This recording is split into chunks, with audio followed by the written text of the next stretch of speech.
বিভিন্ন ইস্যুতে ভারত বাংলাদেশ সম্পর্ক এই মুহূর্তে একেবারেই নিম্নমুখী। সেখানে ক্রিকেটটাও জড়িয়ে গিয়েছে। ক্রিকেট জড়িয়ে যাওয়ার ক্ষেত্রে ভারতের অবদান বেশি। মুস্তাফিজুর রহমানকে কি কারণে, কোন কারণে তাকে দলে নেওয়ার পরেও কলকাতা নাইট রাইডার্সকে নির্দেশ দেওয়া হলো ক্রিকেট বোর্ড থেকে, ভারতীয় ক্রিকেট বোর্ড থেকে তাকে ছেড়ে দেওয়ার জন্য? রাজনৈতিক ইস্যু যদি থাকে সেটা ভিন্ন, কিন্তু রাজনীতির সাথে খেলাধুলার সম্পর্কটা কি? প্রশ্ন আমার এখানেই। এখন বাংলাদেশ সাহসী সিদ্ধান্ত নিয়েছে, বাংলাদেশ ক্রিকেট বোর্ড তারা ভারতে বাংলাদেশ দলকে পাঠাবে না।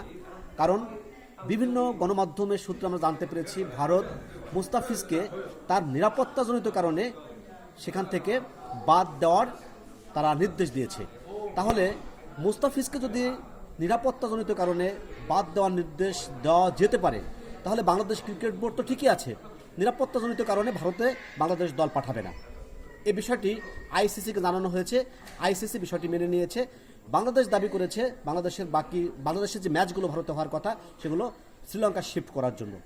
হয়তোবা আইসিসি সেটা অনুমোদনও দিয়ে দিবে। আমরাও আইসিসির প্রতি আস্থা রাখছি, বাংলাদেশ ক্রিকেট বোর্ড সঠিক পথে আছে। কিন্তু এর পরে যে প্রভাবটা, সেটা কি পারবো আমরা মোকাবেলা করতে? কারণ আমরা জানি ভারত ক্রিকেটের 3 মোড়লের 1 মোড়ল, অস্ট্রেলিয়া, ইংল্যান্ড এবং ভারত।